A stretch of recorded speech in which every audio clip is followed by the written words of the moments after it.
नमस्कार, आप देख रहे हैं दिल्ली ग्लो न्यूज और मैं हूं आपके साथ सपना। चलिए रुक कर लेते हैं आज की बड़ी खबरों की ओर। समक्ष अत्यंत गंभीर और संवैधानिक महत्व के विषय पर अपनी बात रखना चाहता हूं।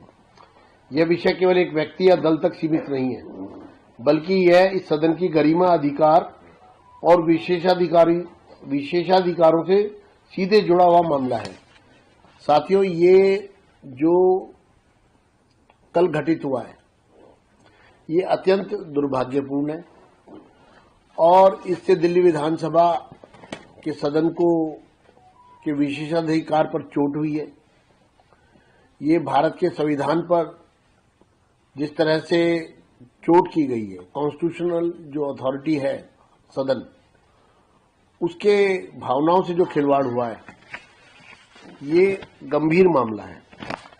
जिस वीडियो के आधार पर एफआईआर दर्ज की गई है, वह किसी व्यक्तिगत माध्यम की रिकॉर्डिंग नहीं, बल्कि इस सदन के भीतर की आधिकारिक रिकॉर्डिंग है, जो पूरी तरह से सदन की संपत्ति है। सदन की संपत्ति का इस प्रकार दुरुपयोग किया जाना और उसके आधार पर इस सदन के ही सदस्य और माननीय मंत्री के विरुद्ध एफआईआर दर्ज किया जाना न केवल दुर्भाग्यपूर्ण है, बल्कि अत्यंत गंभीर और निंदनीय है। इसके लिए हमने कार्रवाई की है। नोटिस हमने नहीं, मुझे वो दे दीजिए, कॉपी दीजिए। हमने जो ब्रीच ऑफ प्रिविलेज ये हुआ है, इसको लेकर के पंजाब पुलिस के DGP, special DGP cyber crime और कमिश्नर पुलिस जालंधर, इनको नोटिस जारी किया है और इनसे जवाब मांगा है। 48 घंटे के अंदर अंदर इनको दिल्ली विधानसभा को जवाब देना होगा और इसके साथ साथ ये नोटिस जो दिया गया है, उसमें हमने इनसे वो सारे दस्तावेज, फॉरेंसिक साइंस लैब की वो रिपोर्ट और इतनी जल्दी 24 घंटे के अंदर अंदर ये जिस तरह से पूरे कॉन्स्टिट्यूशनल क्राइसिस क्रिएट किया गया है, वायलेशन हुए, क्योंकि ये वीडियो दिल्ली विधानसभा की संपत्ति है। इसकी एक ही रिकॉर्डिंग है और वो है दिल्ली विधानसभा। वहां कोई कैमरा उसके अलावा नहीं था।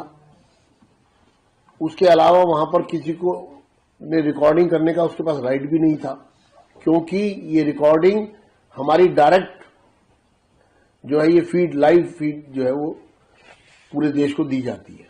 ये लाइव टेलीकास्ट होता है। तो इसलिए ये तीनों ऑफिसेस को 48 घंटे के अंदर अंदर जवाब देना होगा और उनके जवाब आने के बाद अगली कार्रवाई तय की जाएगी। हमारा ये भी कहना है कि मैं स्पष्ट शब्दों में कहना चाहता हूं कि सदन के भीतर की किसी भी प्रकार की रिकॉर्डिंग पर सिर्फ और सिर्फ सदन का अधिकार होता है, न किसी राजनीतिक दल का, न किसी व्यक्ति का और न किसी बाहरी एजेंसी का। ऐसे में यह प्रश्न अत्यंत गंभीर है कि किस आधार और किस अधिकार के तहत इस मामले में एफआईआर दर्ज की गई है। किसने अधिकार दिया आपको? किसने आपको अधिकार दिया इसको जांच करने का? आपने किस अधिकार से उसको ओरिजिनल और डॉक्टर्ड वीडियो बताया है? जिस तरह से इन तमाम ऑफिसेस का, पंजाब पुलिस का दुरुपयोग एक दल विशेष ने किया है, मैं उसकी कड़े शब्दों में भर्त्सना करता हूं। इस सदन में नेता प्रतिपक्ष उस दिन के बाद आई नहीं, कोई सूचना तक नहीं दी गई। जिस पॉल्यूशन की चर्चा की बात की जा रही थी, उस चर्चा में उन्होंने भाग ही नहीं लिया। और जब चर्चा चल रही थी तो सदन में तभी विपक्ष एक एक करके वहां से चला गया। ये मामला सदन में उठा था। आपको ध्यान होगा, मैंने उसी समय कहा था कि मैं ऐसे कोई निर्णय नहीं ले सकता जब तक कि मैं पूरे मामले की जांच न कर लूं, और इसलिए इस विषय पर कल बात होगी। जब सदस्यों ने ये मामला तुरंत उठाया, क्योंकि वहां पर गुरुओं के सम्मान का विषय पर 350 साल की जो साला 350 ईयर्स गुरु तेग बहादुर जी के बलिदान के, उस पर सदन अपनी श्रद्धांजलि अर्पित कर रहा था। उनके सम्मान में, गुरुओं के सम्मान में बात हो रही थी,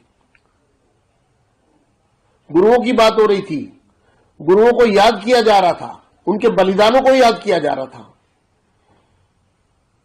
पूरा सदन नतमस्तक था। सदन में सब में होड़ लगी थी कि हम भी श्रद्धांजलि देना चाहते हैं। समय की सीमा थी, लेकिन नेता प्रतिपक्ष ने इसमें कोई इंटरेस्ट नहीं दिखाया श्रद्धांजलि देने में। इसलिए उनको श्रद्धांजलि देनी चाहिए थी, लेकिन उन्होंने उसमें भाग नहीं लिया। जब गुरुओं के सम्मान की बात हो रही थी,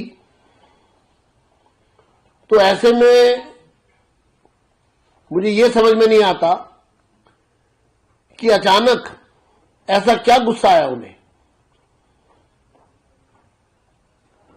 कि सम्मान की चर्चा में वो अचानक कुत्तों का सम्मान कहां से आ गया।